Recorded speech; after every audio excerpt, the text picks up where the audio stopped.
কিভাবে একটি air conditioner AC কাজ করে।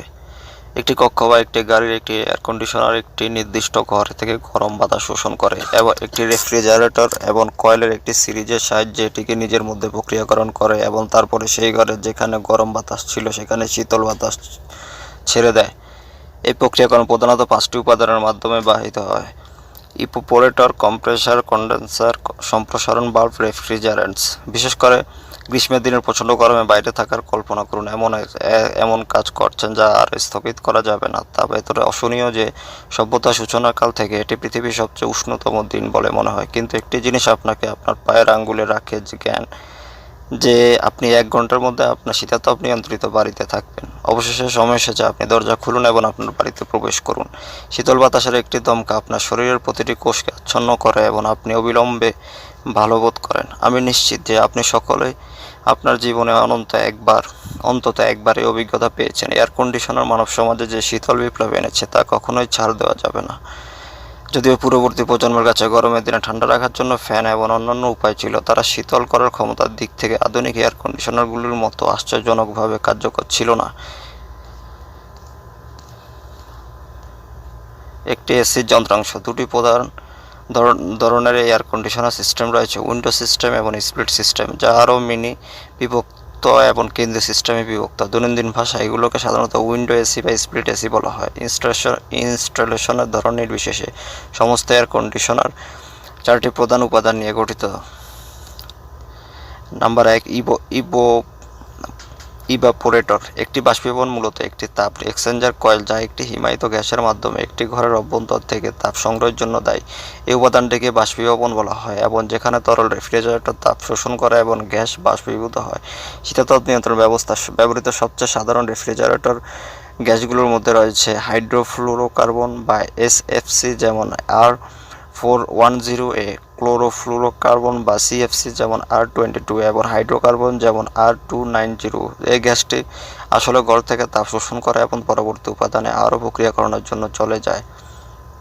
কম্প্রেসার। নাম থেকে বোঝা যায় গ্যাসীয় রেফ্রিজারেটর এখানে সংকুচিত হয়। এটি বহিরঙ্গন ইউনিটে অবস্থিত, অর্থাৎ বাড়ির বাইরে ইনস্টল করা অংশ। কন্ডেন্সার কম্প্রেসার থেকে বাষ্পীভূত রেফ্রিজারেটরকে শোষণ করে এটিকে আবার তরলে রূপান্তরিত করে এবং বাইরের তাপকে বহিষ্কার করে। অবশ্যই এটি স্প্লিট এসির বাইরের ইউনিটে অবস্থিত।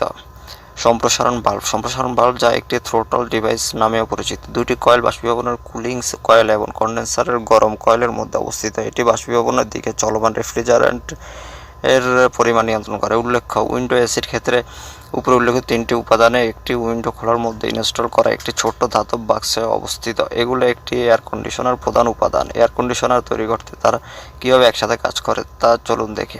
এসি অপারেটিং এয়ার কন্ডিশনার নীতি।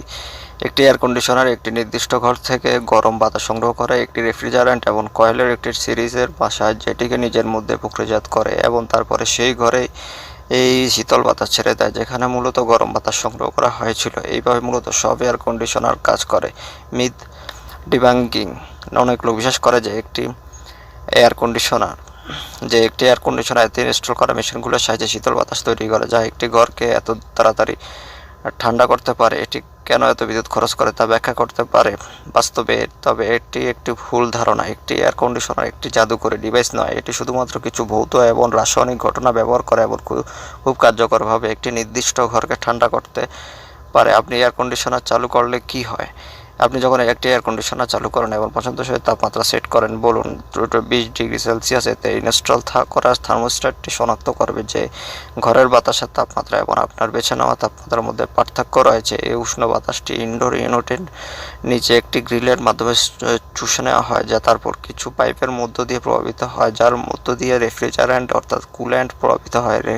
রেফ্রিজারেন্ট তরল তাপ শোষণ করে এবং নিজেই গরম গ্যাসে পরিণত হয়। এইভাবে বায়ু থেকে তাপ সরানো হয় যা বাষ্পীভবন কয়েলগুলোতে পড়ে। উল্লেখ্য যে বাষ্পীভবনকারী কুণ্ডলী কেবল তাপ শোষণ করে না, তবে আগত বাতাস থেকে আর্দ্রতাও বের করে দেয়, যা ঘরকে আর্দ্র করতে সাহায্য করে। এই গরম রেফ্রিজারেন্ট গ্যাসটি বাইরের ইউনিটে অবস্থিত কম্প্রেসারে প্রেরণ করা হয়। এটির নামের সাথে সত্য কম্প্রেসার গ্যাসকে সংকুচিত করে যাতে এটি গরম হয়ে যায়, কারণ একটি গ্যাসের সংকোচনে তাপমাত্রা বৃদ্ধি করে। এই গরম উচ্চ চাপ গ্যাস তারপর তৃতীয় উপাদান কন্ডেন্সারে পৌঁছায়। এখানেও কন্ডেন্সার তার নামের সাথে সত্য থাকে এবং গরম গ্যাসকে তরলে ঘনীভূত করে। রেফ্রিজারেন্ট গরম গ্যাস হিসাবে কন্ডেন্সারে প্রবেশ করে কিন্তু দ্রুত একটি শীতল তরলে পরিণত হয়, কারণ গরম গ্যাস থেকে তাপ ধাতব পাখনার মাধ্যমে পরিবেশে ছড়িয়ে পড়ে। ফলস্বরূপ রেফ্রিজারেন্ট তার তাপ হারায়, কারণ এটি কন্ডেন্সার থেকে বেরিয়ে যায় এবং একটি শীতল তরলে পরিণত হয়। এটি একটি সম্প্রসারণ বাল্বের মধ্য দিয়ে প্রভাবিত হয়। সিস্টেমের কপার টিউবের একটি ছোট ছিদ্র যা বাষ্পীভবনে শীতল তরল রেফ্রিজারেন্টের প্রবাহকে নিয়ন্ত্রণ করে, যাতে রেফ্রিজারেন্টটি যেখানে তার যাত্রা শুরু হয়েছিল সেখানে পৌঁছায়। যদিও উইন্ডো এসিতে শীতাতপ নিয়ন্ত্রণ প্রক্রিয়ার সাথে জড়িত সমস্ত উপাদান একই ধাতব বক্সে থাকে, তবে অন্তর্নিহিত শীতল প্রক্রিয়া ঠিক একই থাকে। পছন্দসই তাপমাত্রা পৌঁছানো পর্যন্ত পুরো প্রক্রিয়াটি বারবার পুনরাবৃত্তি হয়। সংক্ষেপে, একটি এয়ার কন্ডিশনার উষ্ণ বাতাসকে বারবার চুষে নেয়, এটিকে ঠান্ডা করে এবং এটিকে আবার ঘরে ঠেলে দেয় যতক্ষণ না শীতল হওয়ার জন্য উষ্ণ বাতাস অবশিষ্ট থাকে।